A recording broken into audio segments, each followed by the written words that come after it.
Why the Christian Judeo-Christianism farce is annoying me personally beyond anything is because in communist Romania, where I grew up, in order to be Christian, you had to basically risk your life. You got beaten.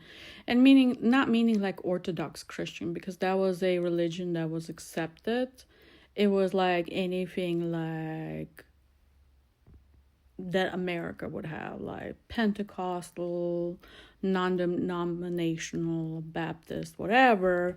If it was anything outside of the traditional Christian Orthodox church, you would essentially risk your life, your family, your job, and so on, because they saw those types of Christians as Christians that won't be subjugated and that cannot be tyrannized, right? Their outlook on life was more that of a greater meaning, a much more powerful purpose than communism.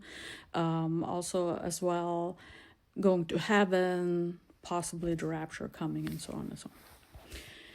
And with that being said, these people would like meet each other at houses to pray, put pillows in the windows to be able to pray out loud, and so on. So when we're commingling this artificial Christianity version of what it means to be a Christian, Turning Point USA style, where it's all fake, superficial, and without essence, at the first, persecution, they would fall because none of it is grounded in the deep word of it and in the Holy Spirit and so on. And they would fall like a leaf. It bothers me.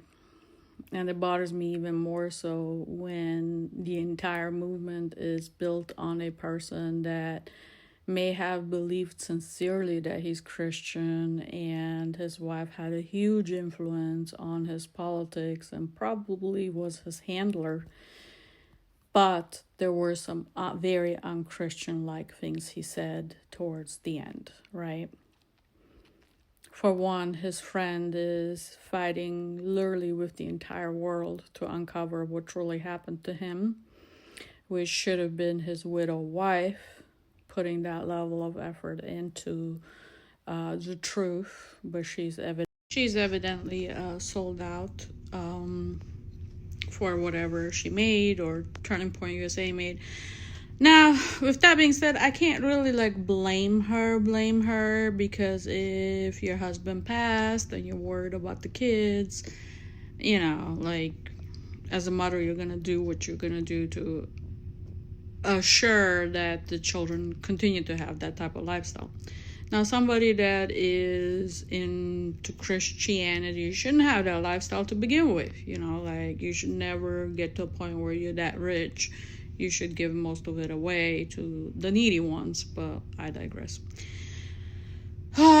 With all of that being said, yes, that is what bothers me. It's the superficiality type of Christianity. Like Hillsong kind of fizzled out now, and the bullshit pastors that were uncovered with major scandals, and now Turning Point is taking over. And having seen real Christians that, if that day they would have been unalived for their faith, they were ready to go. That's how deeply rooted their faith was. And I remember once after my dad turned to Christ, he took me to a prophet, so to speak, and because our hometown was right across the border from Ukraine, you could just walk up the hill and be in Ukraine. So these two prophets were Ukrainian, and with that being said, of course we had a translator with us because none of us spoke Russian, and they only spoke Russian. When you have moments where you just approach a house and you feel the holiness and you feel the vibe of the Holy Spirit just emanating from that house. Like, that's how holy these people were. And when they said, "Thus the Lord speaks," it was no question that God and Holy Spirit was speaking through them. When, of course, you see a lot of like counterfeits all over the world that pretend to be all of that and are not. When you go to churches in Romania and they have a song where it's about healing and people go to the front and they are healed just by the Holy Spirit. Not no Benny Hinn bullshit, not no cameras, not no, none of that shit. All of it real, all of it holy, all of it something that burns into your memory forever because of how you were impacted by the Holy Spirit. So yeah, I mean, turning point is like the McDonald's drive-through of Christianity, in my opinion, because it all goes so much deeper when you really get into it and you've seen and felt the real deal. And some people are gonna get offended by this, like, what do you mean? It's fucking superficial, fake, and it's fake food. That's what I mean. And it's gonna nourish your spiritual body the same exact way. Fake food. Can you live off McDonald's for the rest of your life without like having health issues? Doubt it. So that's exactly what turning point is for you. It's a great keeping you alive situation, but it's not no thing you can live off long term. So yeah, I mean, I've had the honor of being a part of a church in Austria that was still Romanian Pentecostal. And that church was just like a brotherhood and a sisterhood, just like it says in the Bible.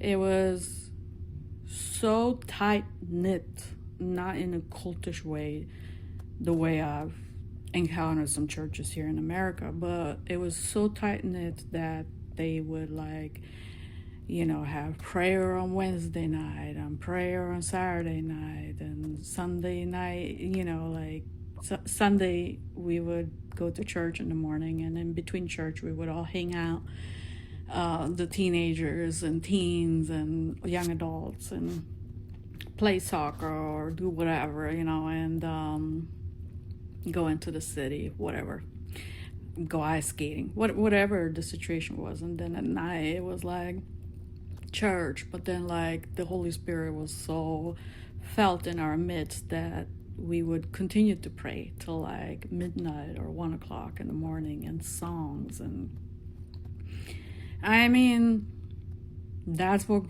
grounded me and my faith in the area of like when I went through those decades spiritually, the past few decades of my life, the past 2 decades of my life. That's what grounded me and anchored me back then, knowing that heaven is real, God is real, and all of this cannot be fake. Not after those experiences. And I'm not punching down on nobody, because clearly, like, I still fell away from my faith at some point, and I still backslid for years, even though I had such amazing experiences with God and Christianity. But I guess I just feel bad, because with all of the anchoring on all of those revelations and seeing the true thing, I still let the fake people in church lead me astray, to which then led me into the wrong places in life, and so on and so on. I don't know.